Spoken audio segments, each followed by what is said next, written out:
the more you are yourself, the more people accept you. There's a lot of people that they follow the same songs, they follow this and that. But I really believe if you're just doing what you want to do in whatever way you want to do it, your soul is gonna be heard and it's gonna be felt much more.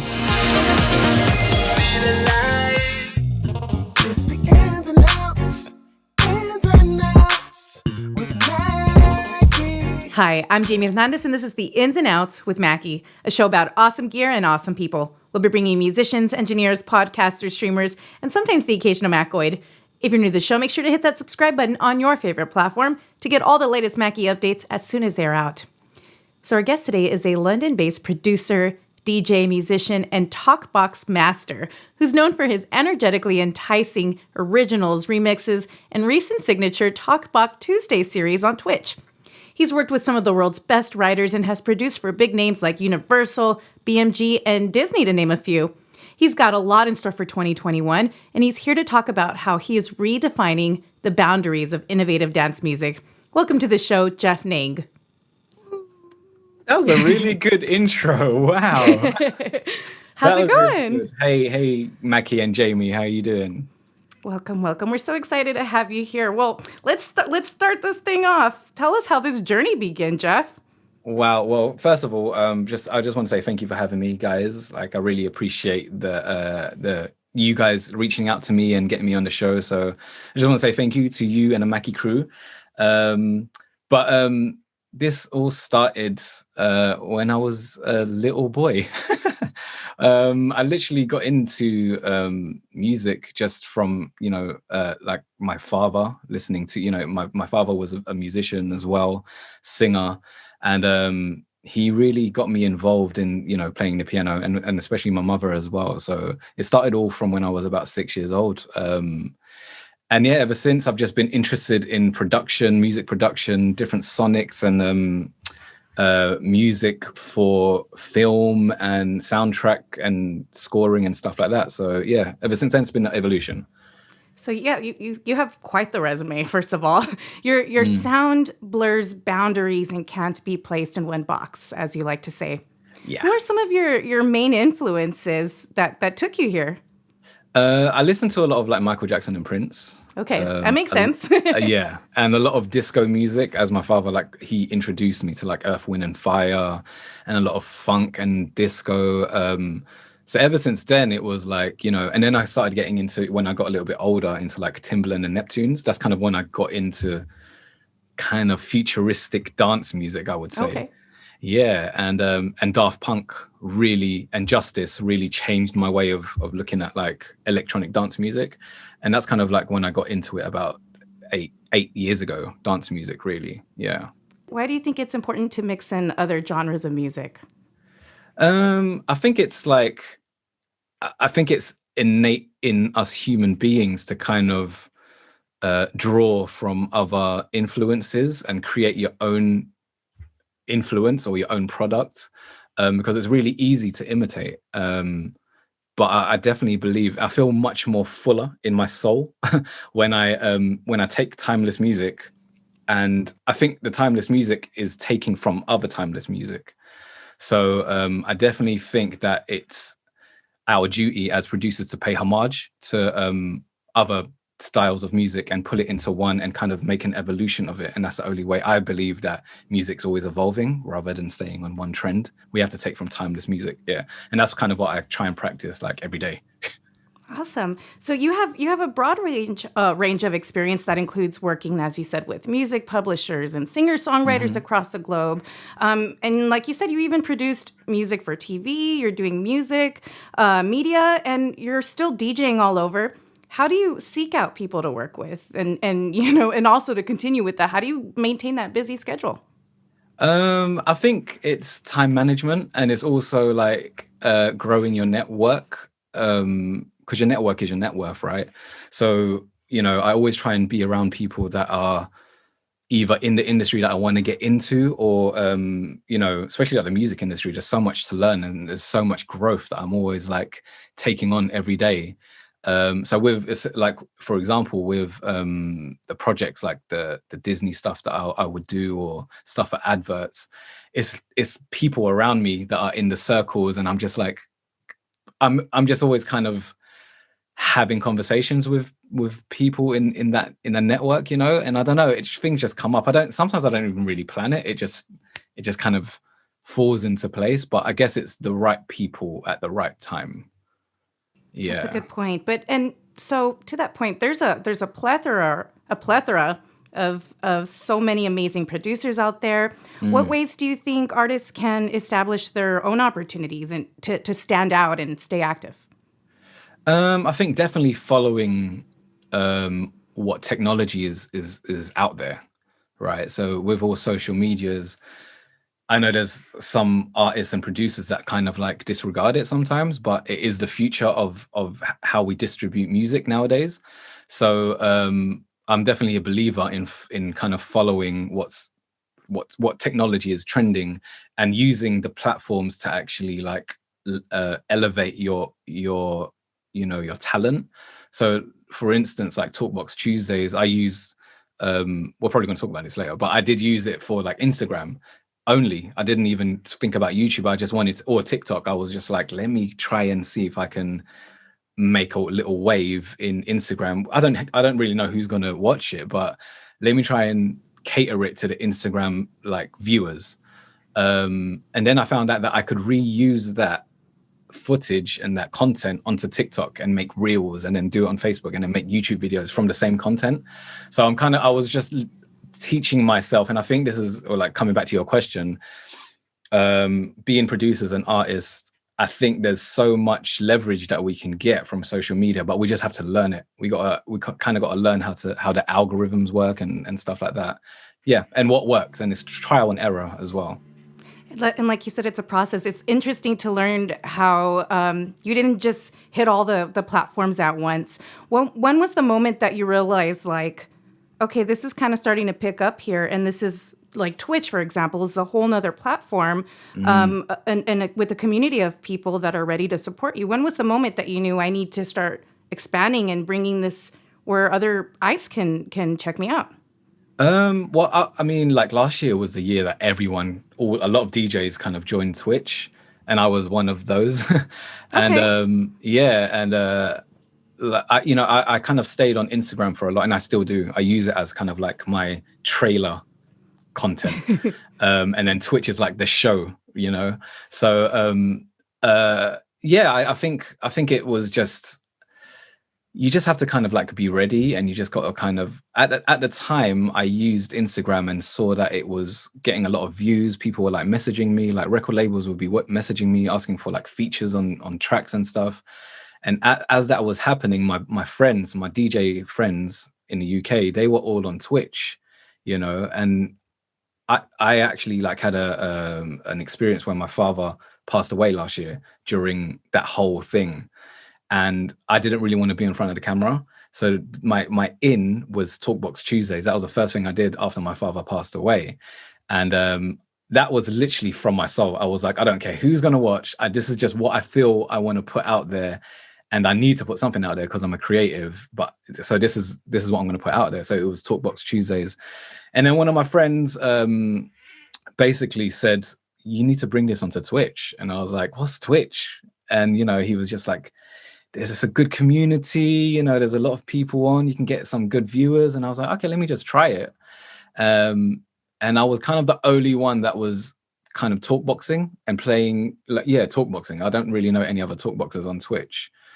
So yeah, I think just kind of taking that leap and trying it out, it might have not been for me, but it kind of sat with me, and it felt natural. So I think that's the main thing. As long as it feels natural, then, and as long as you're consistent as well, then go with it, you know.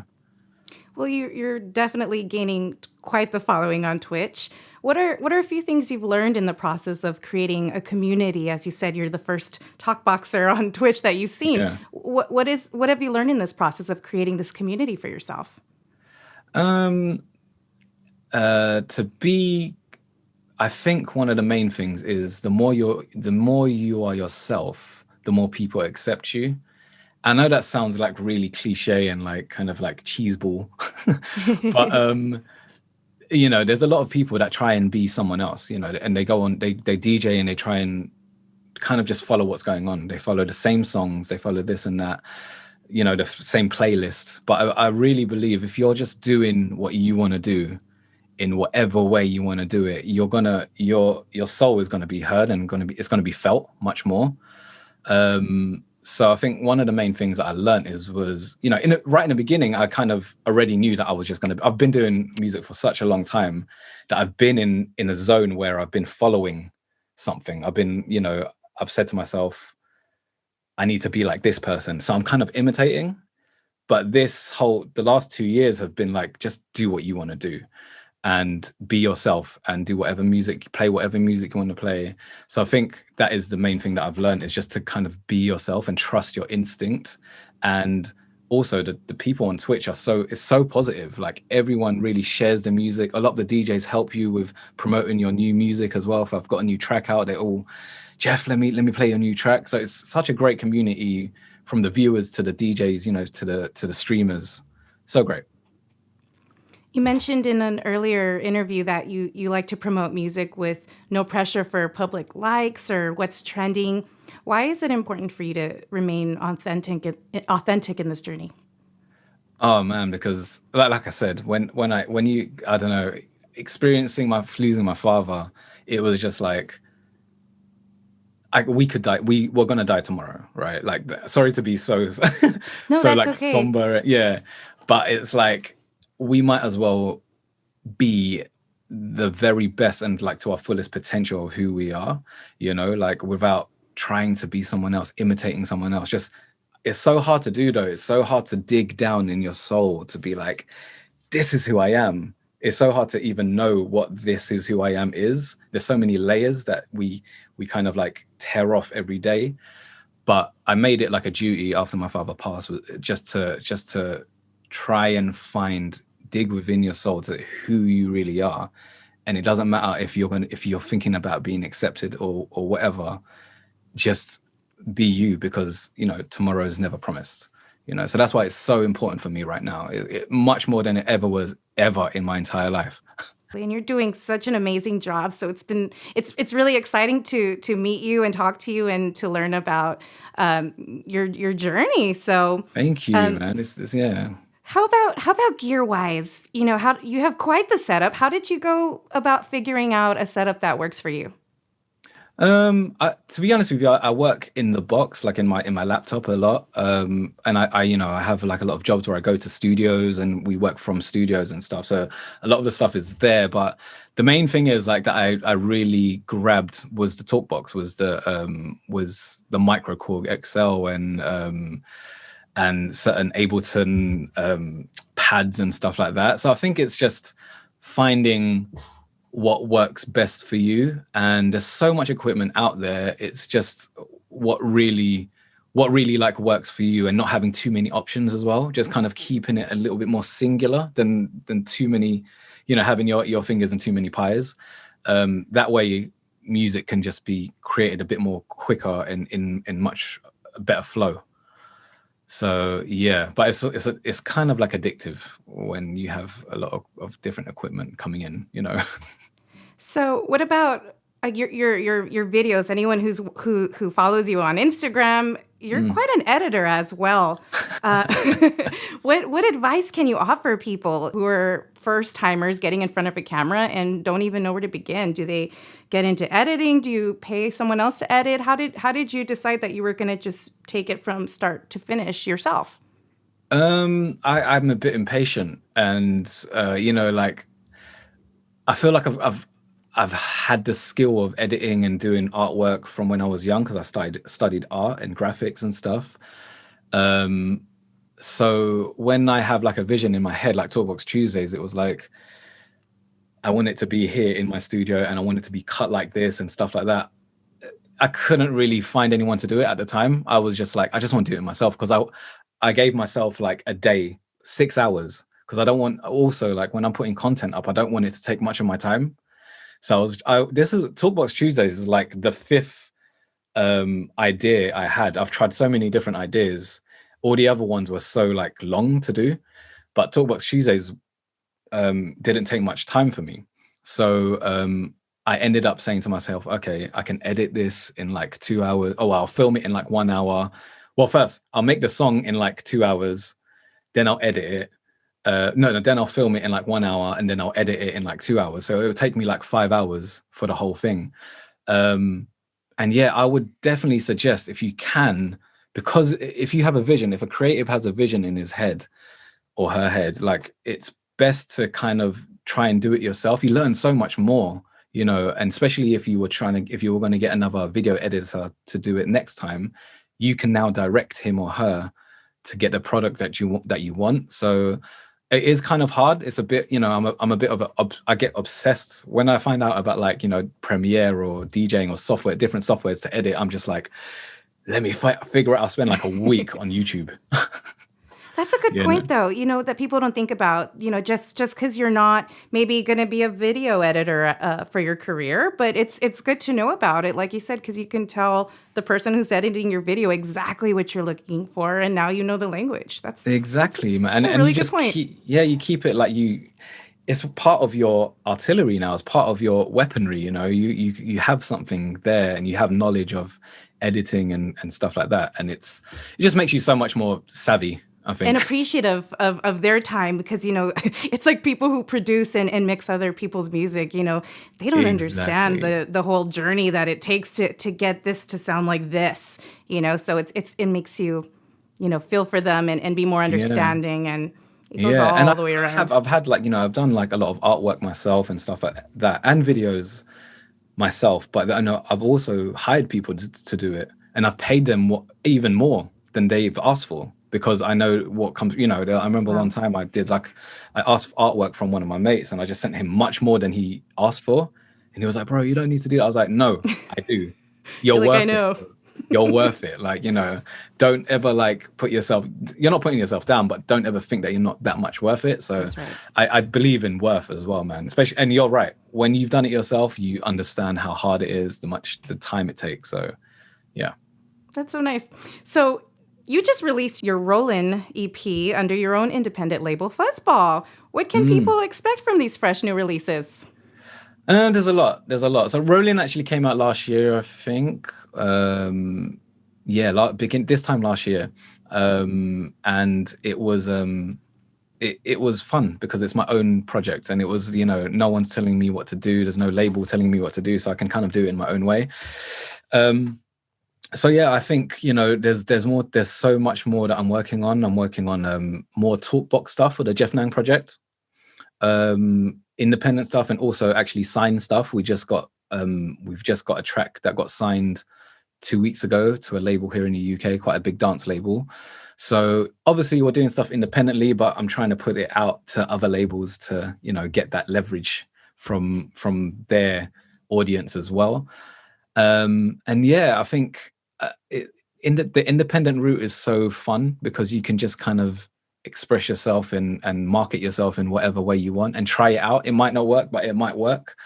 So much more to come in the future. I'm actually working on loads of projects right now. So awesome. So your single Mean featuring Gabriel gained 13th position in the Music Week Club charts, and you've even gained the support of Kiss FM and Radio 1 Extra. What are some ways artists can push their music out there so that it's being recognized by labels and people who can help them?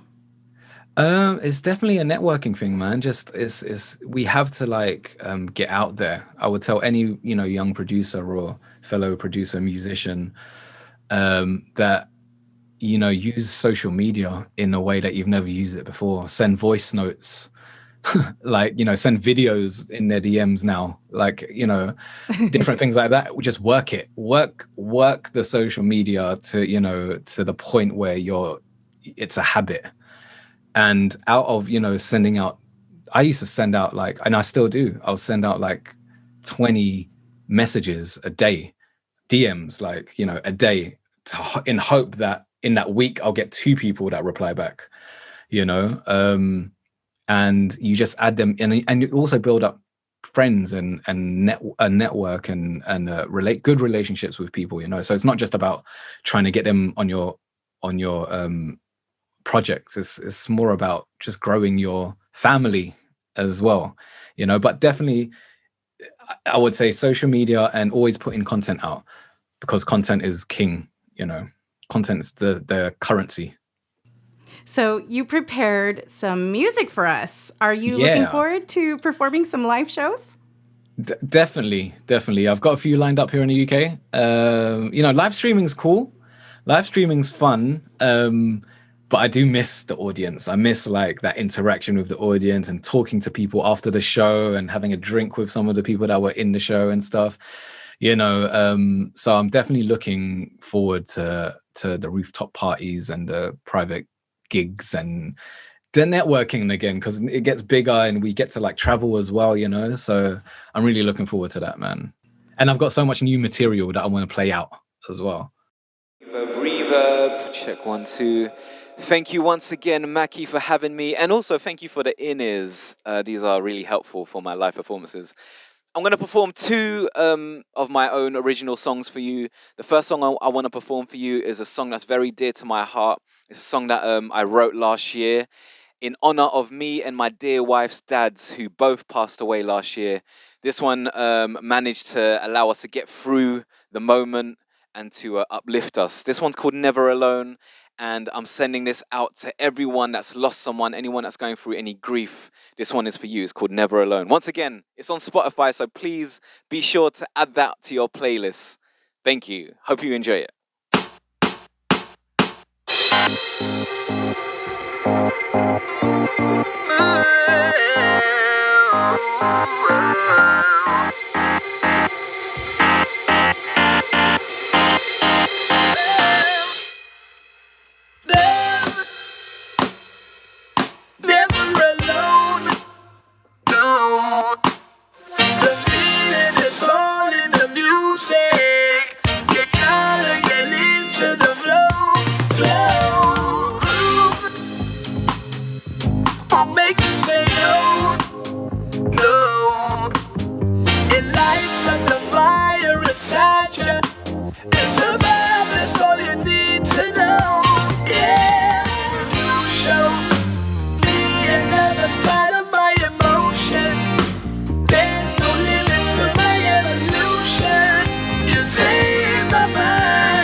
So this next song that I'm going to perform for you guys is a song called Vibrations, and it's my next single coming out in the next 2 months. And we are releasing this song with an exclusive NFT. So be sure to follow my Instagram at JeffNangMusic for more information. But you are getting the exclusive right now. This one's called Vibrations. I hope you guys enjoy it.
Takes.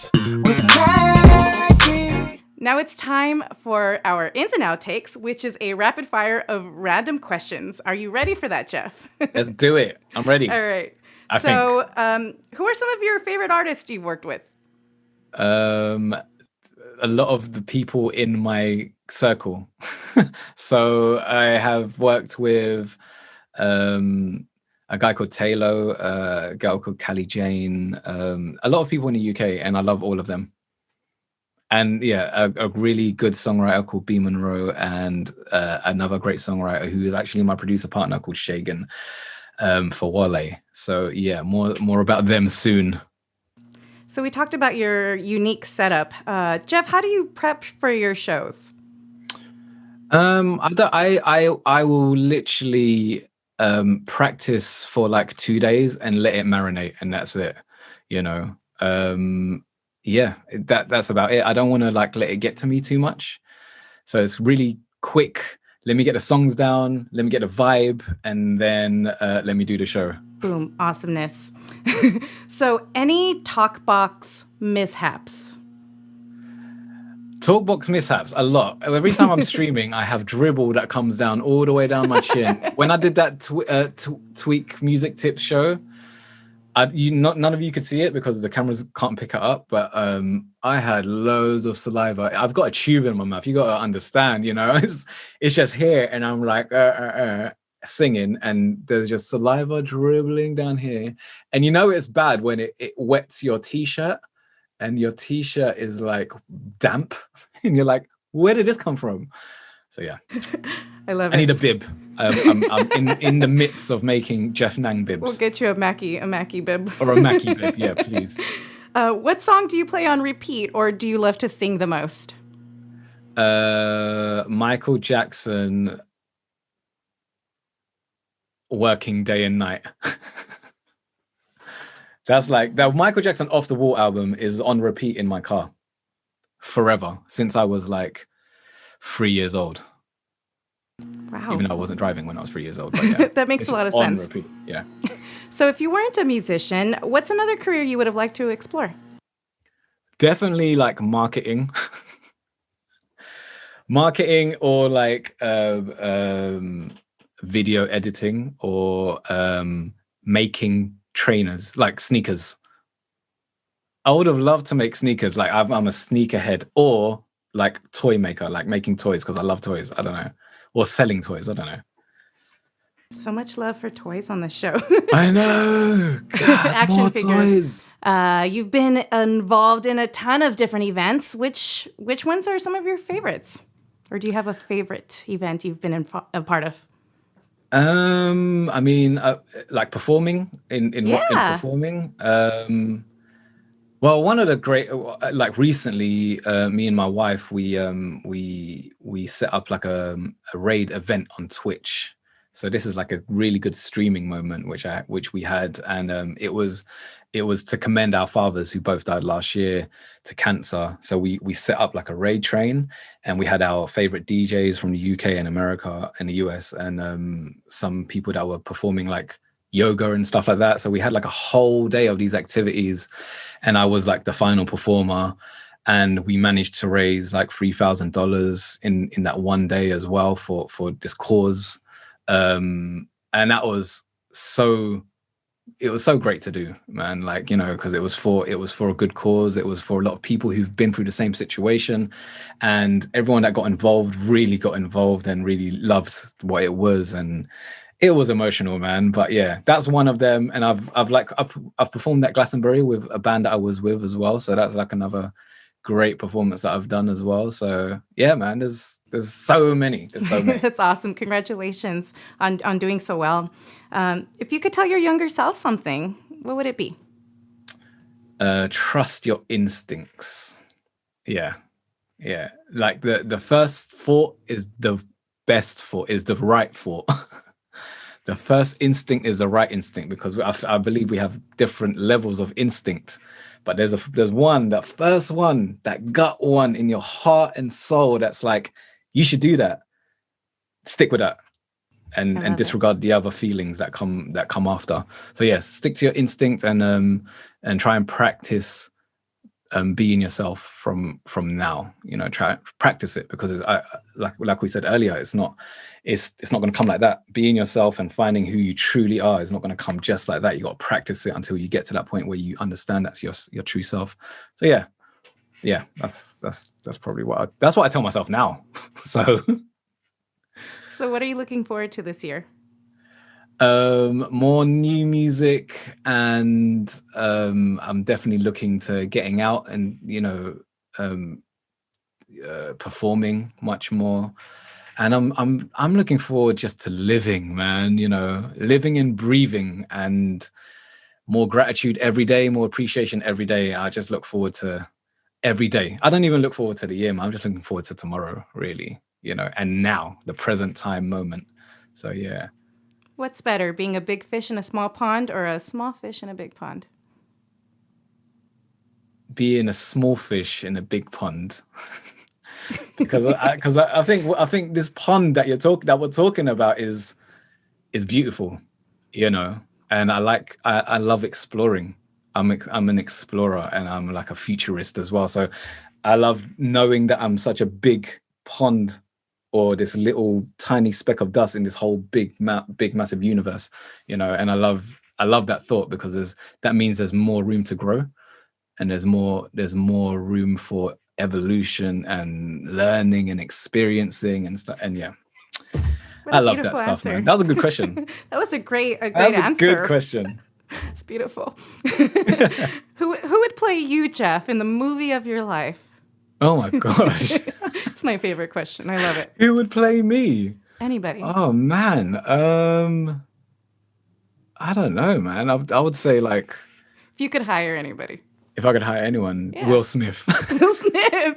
Okay. Just because I love him, man. I think he's I think he can play me. No, I don't know. He can do a lot of versatile roles. Like, you can play a lot of versatile music. Exactly. Him or Bruno Mars. I like that. Okay, Bruno Mars. That's actually a really good one. I think Bruno Mars could pull you off really well. Maybe I'll play him. So, all right. Well, anything else you want to share? Any websites, upcoming shows, events to watch out for? You can like all of my social medias is Jeff Nang Music. I've actually got so JEFFNANG Music on everywhere: YouTube, Instagram, TikTok, whatever you're using, I'm there. But I've also just started a new alias, which is not too far from my artist name. It's Jefferson Nang, so it's my full Jefferson Nang, and that's going to be totally house music, dance music based. And we've just had a single that just got signed for that, so I'm not sure when people watch this, it might be out already, but I'm looking forward to that. And we have our charity Never Alone London as well, which me and my wife, the event that I was talking about earlier, so we've got that up and running as well, which is all on socials. And just new music throughout the whole year. I'm working on a new single for the Jeff Nang project, and we're actually working on an NFT product art piece. It's an art piece. It's going to be like a beautiful art piece. I've teamed up with a great artist, visual designer, graphic designer. So we're putting together my music and his art, and it's gonna be available as an NFT, really exclusive. So I'm just so excited to work with people like that and to express my art the best way I know how, using Twitch, being on there. I'm on Twitch like every week, so Jeff Nang Music as well, and Talkbox Tuesday will be continuing as well. I've got new content for that, so I'm really excited. Awesome. There's a lot. I don't think I can. I'll probably go on for like half an hour just talking about the new stuff that I've got. Just follow him and try to keep up, basically. Yeah. I mean, we have to keep busy, man. We got to keep, especially being a creative. I'm so like, I'm like an energy ball. If I stop, then I don't know. It's weird. It's weird if I just stop. So yeah. Well, before we let you go, who do you think we should have on the show next? Oh gosh. There's a few producers that it would probably be cool for you to interview. There's one producer in mind. He's my good friend. His name's Nutty P. He's not on Twitch, but he's a really talented producer in the UK, and I look up to him as well. And there's oh god, yeah, I would say Nutty P. Oh, okay. You put me on the spot, but like, yeah, because I think people need to know Nice his shout story out. as well. And I he's one of my faves. as well, music wise. But there's so many. I could give you a whole list of people, and we'll talk, Jamie. Yes, we'll talk. Well, Jeff, thank you so much. This has been so much fun. You're so talented, and your journey is it's incredible. Thank you for spending this time with us today. Oh, thank you guys for having me, man. I'm really, really appreciative and grateful for you guys to reach out to me, even though we only met once. But I'm so glad we had to have this conversation, and you guys I got to know you more. You got to know me more. Well, Yeah, awesome. thank you. Thank you for having me. And thank you for the gear as well, Mackie. Like, I'm using, this thing right here and and the buds as well. You guys Gotta have your buds with you, man. Yeah, you guys hooked me. I use it every time I DJ, so.